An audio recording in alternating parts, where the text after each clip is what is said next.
This video we are going to put in our tuning keys, and then we're going to start on the electronics.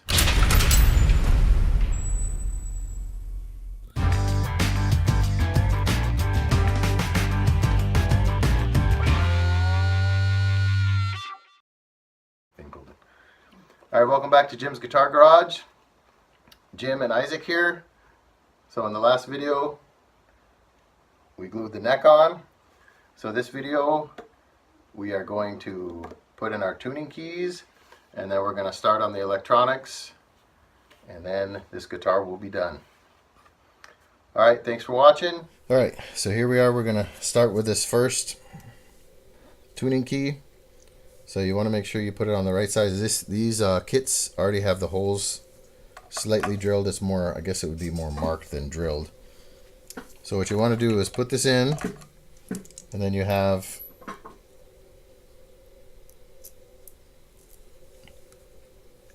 your nut and a washer. So face your guitar like this, and you're going to put this in, put your tuning key in, and you're just going to make it hand tight.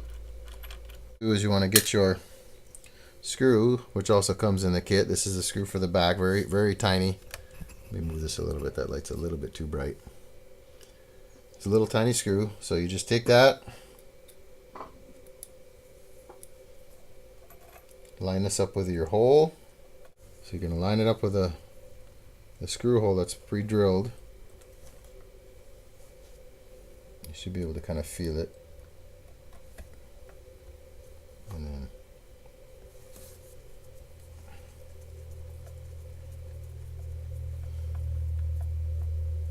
And then screw it in from this side, and then what we'll do is we'll move around to the front once we're done with all of these. So we're going to fast forward through these, then we're going to move to the front side where we tighten up all these.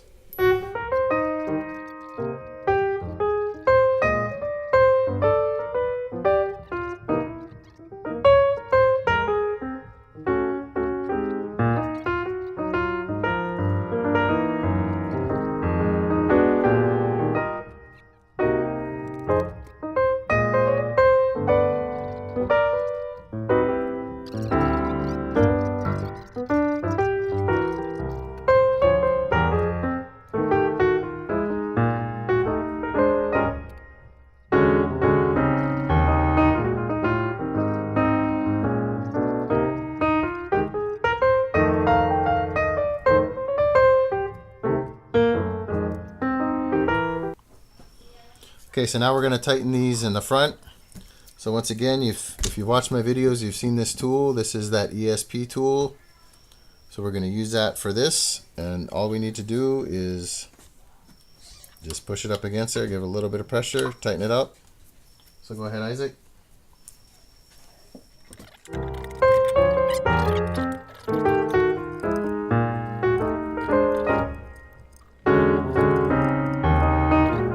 We're going to start moving on to the wiring, which is going to take a lot of time. Then after that we'll put the strings in and the nut and all that. So right here, I hope you guys can read this. Let me shut off this light. I think it's a little too bright. It's kind of bleeding it out. So these wiring diagrams can be found at the fret wire.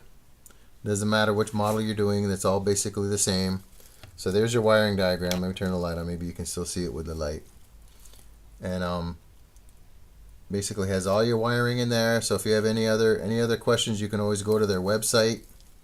Everything's color coded. So your neck pickup has got the yellow wire, your bridge has the red, and then it actually comes with a wiring kit, but we are going to use this wire right here. So this is the original cloth pushback wiring.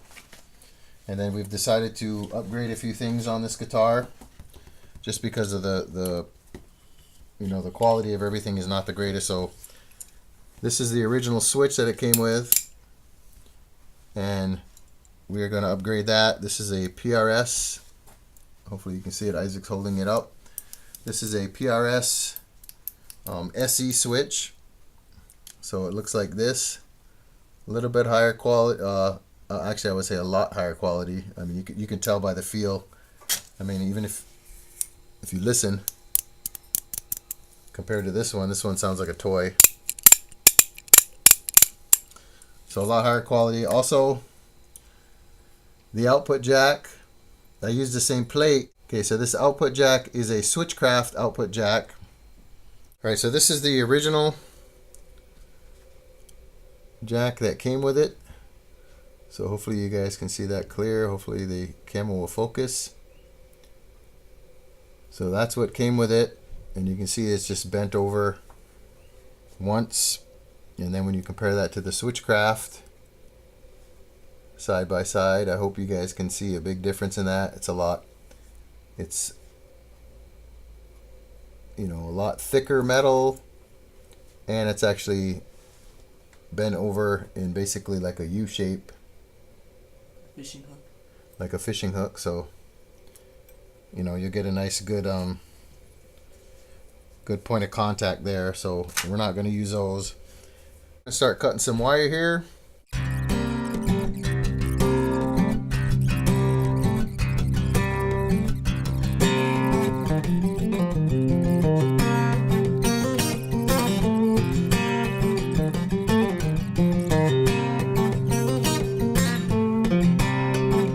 So one of the things I wanted to talk to you about before we get too far, let me move this out of the way real quick, slightly, is soldering iron.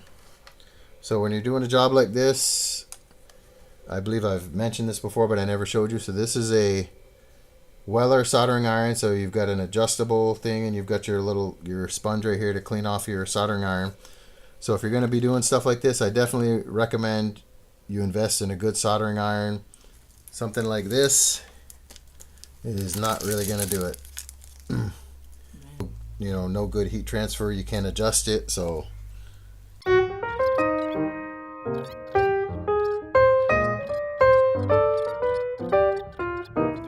see it?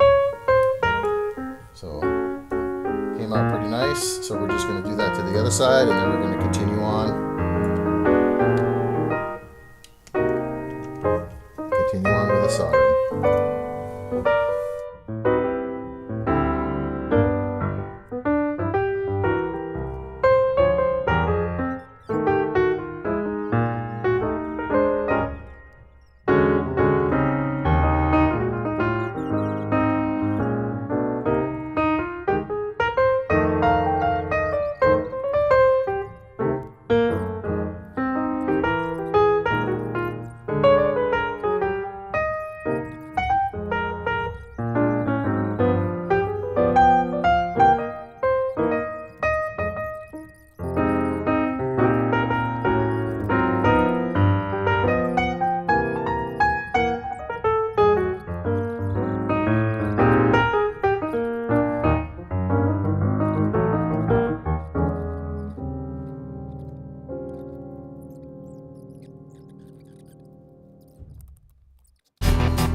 Okay, all right, welcome back. For Isaac, get out of jokes.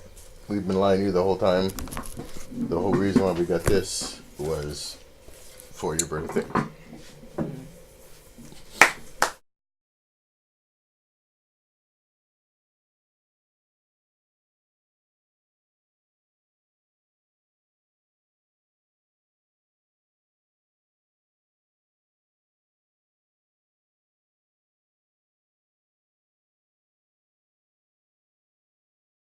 All right, thanks for watching the video. Make sure to like and subscribe, and appreciate all of you guys taking the time out to watch our videos.